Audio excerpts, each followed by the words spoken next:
Police प्यारे मोहन के मकान मालिक से पूछताछ करती है। मकान मालिक बताता है कि प्यारे एक बार में काम करता था। जेपी विस्तार से पूछता है कि प्यारे कब से गायब है, उसका काम क्या था, कौन कौन उसके संपर्क में था। उसके बाद पुलिस धनीराम के घर जाती है। धनीराम बल्लू का रिश्तेदार या जानकार था। जेपी धनीराम से पूछताछ करता है। धनीराम घबरा जाता है, लेकिन बल्लू के बारे में कुछ जानकारी देता है। जेपी धनीराम को साथ लेकर बल्लू के घर जाता है। बल्लू के घर पहुंचकर वे अंदर जाते हैं और वहां बल्लू की लाश पाते हैं। लाश देखकर सब स्तब्ध रह जाते हैं। जेपी तुरंत फॉरेंसिक टीम को बुलाता है। लाश की जांच शुरू होती है। फॉरेंसिक रिपोर्ट से पता चलता है कि गाड़ी में जो फिंगरप्रिंट्स मिले थे वे बल्लू के घर के फिंगरप्रिंट्स से मैच कर रहे हैं। जेपी रिपोर्ट पढ़कर कहता है कि अब कनेक्शन साफ हो गया है।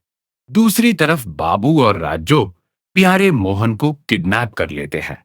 वे उसे जबरदस्ती गाड़ी में बिठाकर ले जाते हैं।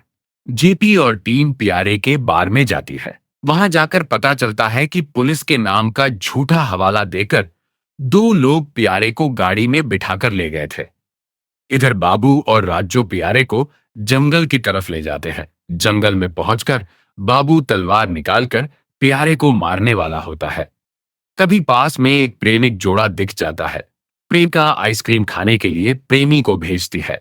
प्रेम जाते ही बाबू प्रेमिका को मुंह बंद करके पकड़ लेता है और प्यारे को मारने को कहता है, लेकिन ठीक उसी समय वहां एक पुलिस वाला आ जाता है। बाबू और राजू प्यारे को छोड़कर भाग जाते हैं। मोना स्कूल में क्लास ले रही थी। वह पढ़ा रही थी, लेकिन मन कहीं और था। प्रिंसिपल आकर उसे कहता है कि घर जाकर आराम करो। मोना बारिश में भीगती हुई घर की तरफ चलती है। रास्ते में एक गाड़ी आती है। वे लिफ्ट देने की बात करते हैं, लेकिन मोना मना कर देती है। वे गुस्सा होकर पत्थर फेंकते हैं। उधर अशोक, जिस प्राइवेट डिटेक्टिव को पैसे दिए थे, वह फॉरेंसिक रिपोर्ट की कॉपी लेकर आता है। अशोक रिपोर्ट पढ़कर जान जाता है कि सुमन के साथ रेप भी हुआ था। वह इस खबर से टूट जाता है और रोने लगता है।